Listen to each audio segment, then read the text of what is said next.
Hi, everybody, and welcome to another episode of Kiss My Assets. I'm Jamison and co-founder and CEO of Neighborhood Ventures, and I'm here with Heather Andrews, who works in investor relations. Hi, Heather. Hi. And we're really excited today to welcome one of our favorite investors, Audrey Hollander. Hi, Audrey. Hello to you. We're so happy you came into our studio today, and you were one of our very first investors when we started this several years ago, and we've stayed in touch, and COVID kind of limited our ability to get together for a while, but now we're kind of getting past it, and we're happy to have you in and to see you again. Well, thank you. Yeah. So we want to go back a little bit. You are not from Arizona originally, but if you could kind of tell us a little bit about your professional background and some of the things you did earlier in life for especially regarding commercial or regarding real estate, because I know when you found us, you had some success in real estate investing, and that's part of why you were interested in us. So kind of take us back a little bit to some of the things you have done before. Okay. Well, I was living in Kansas City, married with a family, and I had this tremendous urge to renovate houses. And I don't remember how it actually started. Yes, I do. Now I do. We bought an older house and renovated it, and it just felt easy. Of course, I was a lot younger. And yeah, because I say renovating a house never feels easy, but you had the right attitude. It really was. And I had always loved older homes, even when I was a kid. And so we renovated the house that we were to live in. And all of a sudden, there were just so many houses for sale. And I got the bug to renovate another house as an investment. And my husband went along with me. Now, he did have a full-time day job. My full-time day job was the kids. Yeah. And so we bought another older house. Times were very different than they are today. About when was this? It was early 80s? No, late 70s. Yeah. In Kansas City. And it was just the right time for me to start both in my own life and for real estate there. And the houses were so appealing. And we would buy a house and use contractors. And I got to realize I became more aware that I wanted less and less to do with it other than being the designer and overseeing the project. So it only took me one house to realize that. And we did many houses in Kansas City, both on the Kansas side and the Missouri side. And we also kept quite a few homes and duplexes for our own personal ownership, and did not resell them for till the time was right for us to do that. So initially, were you flipping them, selling them after they were fixed up? Yes. On the first few? Yes. Wow.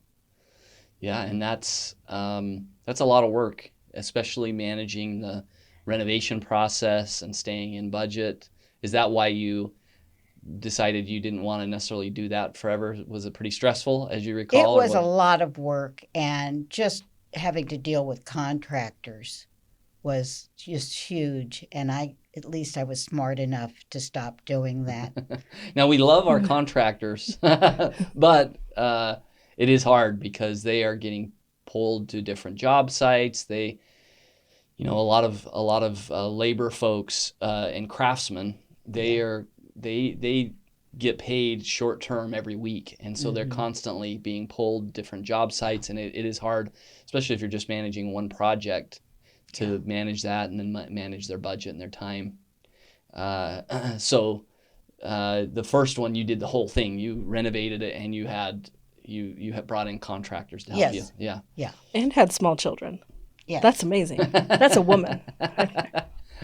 Yes, Yeah. it was me then. Yeah. But you also the environment in the 70s was so different than it is today with the way businesses have to run and contractors and supplies. I mean, there was just an oversupply of people and an oversupply of pieces that I needed to order. No waiting, and it was just so different. That's very different than Sounds today. nice. It's the Yes. opposite of today. Yes. But yeah, and I think in the market like Kansas City, was it a growing area, or were people leaving, or was it kind of stable? How would you describe I it? would say it was quite stable, but it has an immense number of areas that have older homes, beautiful older homes. Yes, yeah. And that was, That's something that's just kind of a little gold mine, because in Arizona there are very few old classic homes. Yeah. There's a few neighborhoods, but most of them are built in the 70s, 80s, yeah, 90s, and they don't have quite the character yeah, that yeah, the big Midwest yeah. homes have. And then being able to renovate. How old were the homes? 100-year-old homes? 80? They 80 were year- more 70, 80 Yeah. years old. Some of them were a little bit younger. Yeah. Well, I remember on our first Neighborhood Ventures project, which you were an investor, you gave us some feedback on the design, the color palette to use, and and we implemented those ideas because at the time, this was before we brought on our designer Rocky, so it was just me and John at the time. So we were happy to have that magic touch, and you had immediately kind of identified a few things that we could do a little different. I remember that at the very beginning. So then you ended up holding some for a while. What was the most properties you ever had at one point? Because it gets hectic after a few. Yeah. I would say maybe 8 units, and Yeah. one was a fourplex, and the Yeah. other were duplexes. Yeah. Seldom did we hold on to single families. Yeah. And what was kind of your why? Why did you do this? Was it financial, or was it because you enjoyed owning real estate, or a little bit of both? But what It kind of was motivated you? absolutely both, and it was really very rewarding, and both financially and personally. When we were able to, with doing the work we did, send 3 kids to college with the money we made That's out amazing. of real estate. And these Yeah. were private colleges. Yeah. So you said your husband was kind of working full time, Yes. maybe kind of taking care of the day to day. So the profits you had from real estate, you're able to dedicate to Yes. university. That's a great model, great goal, if you can swing it. And so then did you do those, ultimately sell the rest of your the ones that you held on as rentals, and you ultimately sold those and moved on? Yes. Yeah. And that was what paid for the school, the college. Yes. Because when it's kind of hard to make money on the rentals every month, because you have rent coming in, then you sometimes have people that don't pay their rent. I'm sure you had some of that happen. But the expenses and the mortgage, those never stop needing to be paid, no matter what Yes. rent comes in. So kind of the goal with a lot of real estate, single family homes or duplexes, fourplexes, at least cover the costs. And then at some point, you're paying down the mortgage, you're paying your costs, and then at some point when you sell it, that's kind of your gains. Yes.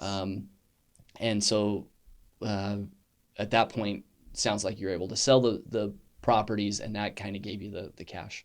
Right. And then you were tired of it, and you moved to Arizona, or what brought you here?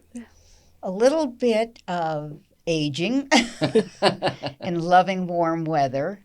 And we had been trying, we'd come here in the winter a few years, and we just really enjoyed it and just decided to make a complete change. Yeah. You made the right choice. I've never doubted that. Yeah.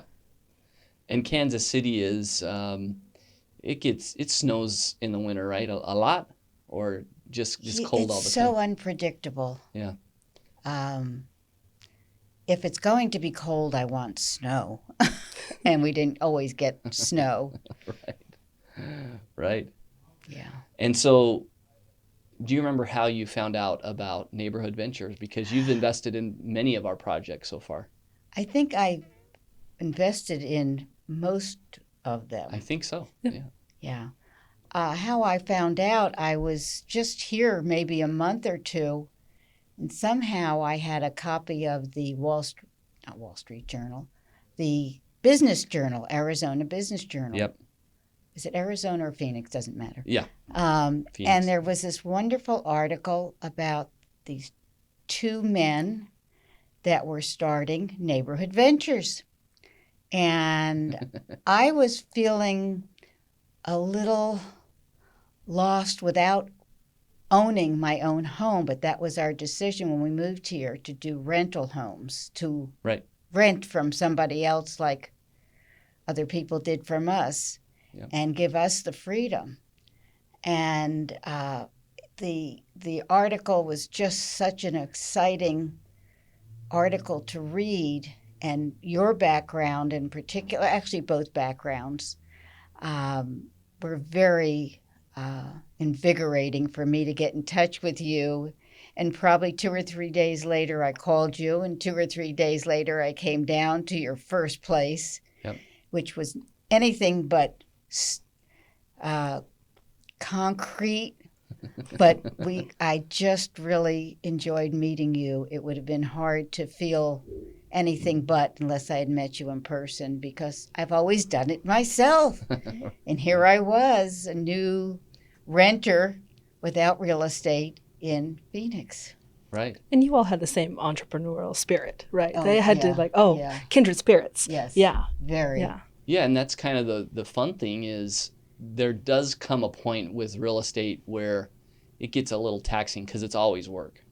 Anybody who's ever done it knows that toilet always clogs. The AC tends to go out on the worst time.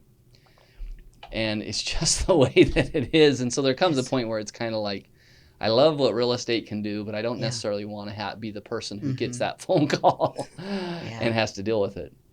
And a lot of our investors have had similar experiences where they like what real estate can do and what it's done for them in their life. Mm-hmm. And they like being able to partner with us and let us handle all the work. And because the work never stops.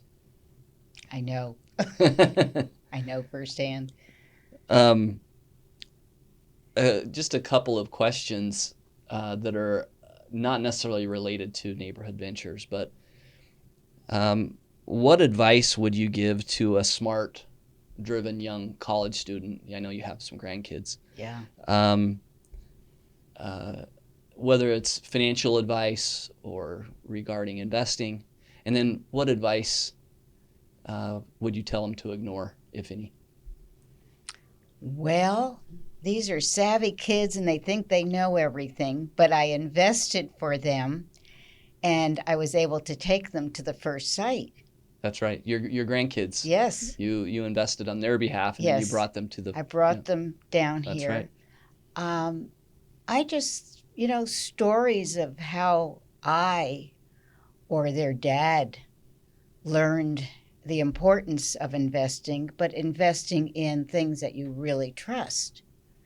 And at least I felt like if he could see the property, it wasn't like a piece of paper that might be a stock. And they are kind of excited about it. It's hard to tell young people what to do, but maybe a story or two of different things that have happened and let them learn from the story. That's a great point. Yeah. Rather than trying to just give explicit advice. Right. Tell the story and let them figure it out. Yeah. And not everybody might say that, but my grandkids are pretty strong in their thought process and very bright. Which is what you want. Yes. very bright. And I think you've really taught through example. I mean, they can just look back and see what you've done and how it's benefited you. That's the best way to learn. Yeah. I agree. Yeah. And so when you first began in trying to get a rental property and investing, was it hard to save that initial amount? Because a lot of young folks, they start working and they start getting a little bit of a lifestyle, and they can't save any money because everything goes out the door to expenses. So Right. how did you guys do that when you started? Did you only had one income, right? And somehow you were able to buy that first rental property. You're really testing my memory. You just have to make it a goal. It's something I believe in and had always wanted to do. And it's just like a food that I wanted to have. And we made it happen. And times were very different. We could go in, once we were established, we could go into a bank and not even get a mortgage. I mean, that was the truth. Once we were established, nobody can go into a bank today. No. You have to be so qualified. Everything ends up getting sold on Wall Street, so everything has to meet all the boxes. Yeah. It was just that I wanted it to happen so badly. I grew up poor, and I didn't want to stay poor. And so that's... Yeah, it seems like if your why is strong enough, if your reason's strong enough, just like with anything, you can make it happen. If it isn't a priority, and if it's just something that you're always thinking, I'll do that tomorrow, then that's exactly what will happen. Yeah, we were conservative spenders, I would say, but it was just a willfulness. Yeah. Well, I got one other last question. This one's kind of, I will say it's going to be difficult, so you can take a minute to think about it. If you could have a billboard with any message, what would it say? With a message about anything? Yeah, but it has to fit on a billboard. I believe having faith of some sort is important to keep one afloat and steady in this world.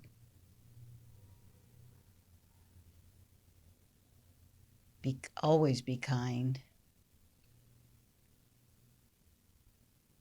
Take care of yourself. I'm still going to the gym 5 or 6 days a week.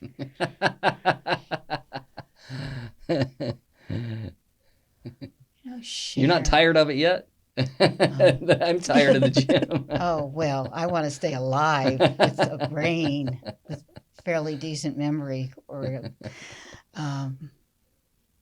relationships are just so important in life. I wouldn't want to see these things on a billboard. It wouldn't mean people driving by. There are days where I would like to read those on a billboard. Oh, okay. That would be helpful sometimes on the drive home. I think those are some good billboards. Okay. You I'm said stealing them all. Yeah. You said, what would I want to see? Yeah. Those were great. You can obviously cut anything you want or not have it. You're in charge. No, those are great advice. Those has were nothing to do with real estate and everything to do with it. But exactly. That's Yeah. So you mentioned some of the reasons why you are investing and why you like to invest in real estate in particular. Do you want to talk a little bit about kind of your plans and why do you invest right now at this stage? I invest in real estate because I love the way I can do it now, having met John and Jamison and knowing about neighborhood ventures. I couldn't invest in anything that I have such trust. Stocks are out there and I do well in that, but I'm fortunate. I know when you get into a venture that the outcome is great, and in the meantime, the interest I'm getting is wonderful. I certainly can't get that anyplace else. Right. And, the liquidity sometimes would be not as great as selling a stock. Yep. But the timing is something I know. You give me an idea of how long you're going to hold on to it. But in the meantime, I'm getting great interest on my money. Yeah, no. And I never think twice about anything. And you do everything you and Heather do everything for me. I mean, all of your people, this team is just amazing because I don't have to do anything. I said, you've got my account, take it out, do this. And I might hire you to do the rest of my life. Oh, I'm in. If I get to hang out with you. You can't steal her from us or else you would. No, Just my kidding. life is not that complicated. Well, I met you and your friend at our event, and I think I told everyone, I was like, those people I want to hang out with. They have a fun life. Those are my new friends. You don't see the rest of it, though. But I have a good life. I have a good way of living.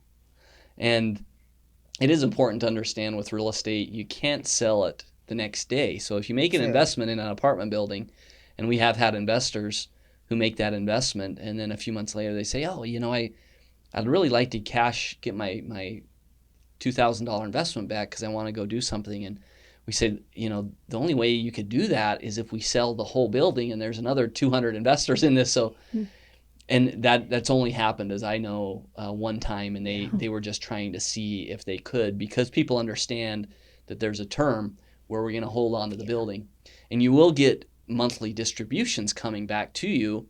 And we have some investors who are retired, and they get large distributions every month, thousands of dollars, and they're using that as income to live on, and that's income from the rent from the properties. But then when we sell the property, you also see a nice upside at the end. Yeah. So it is important to understand that, and you're very savvy about not only real estate but other investing too, because it's important to be to understand all of the options and be diverse in where you hold your funds. And yeah, it's our livelihood. We co-invest with all of our investors because we want to all be aligned in what we're doing, and I think that's very important. In any partnership, is that you're aligned. Mm-hmm. You want to see a great outcome, and that your outcome is the same as everyone else who's involved with. Mm-hmm. So thank you again for joining us. We love to have you come in and see you at the events, and happy that COVID's calming down and hopefully is gonna be over soon. We'll see, and we look forward to seeing you at more events in the future, and your grandkids, now that you've got them involved, you'll pass on the tradition. I hope so. That's my intention, and I think that will work. But I will also want to say that you, right from the beginning, you are a person, and the entity is so worthy of being trusted. You are very clear about everything, and that's a real nice way to work with somebody. Yeah, I do feel like it's a team. We focus on that. How do we be more communicative? How do we be more transparent? You are. It's a core value. Yeah. It really, I know that for sure. I picked that up right away, and it gave me great comfort to invest with you. Because sometimes things don't go exactly as you planned, and instead of try to beat around the bush, or we just talk about how we're going to solve it, what we're working on, because there's always going to be little issues, and we've been able to navigate the hiccups we have along the way because of that. We face them head on, and we're honest about them. So appreciate that, and thanks again for joining us today. You're very welcome.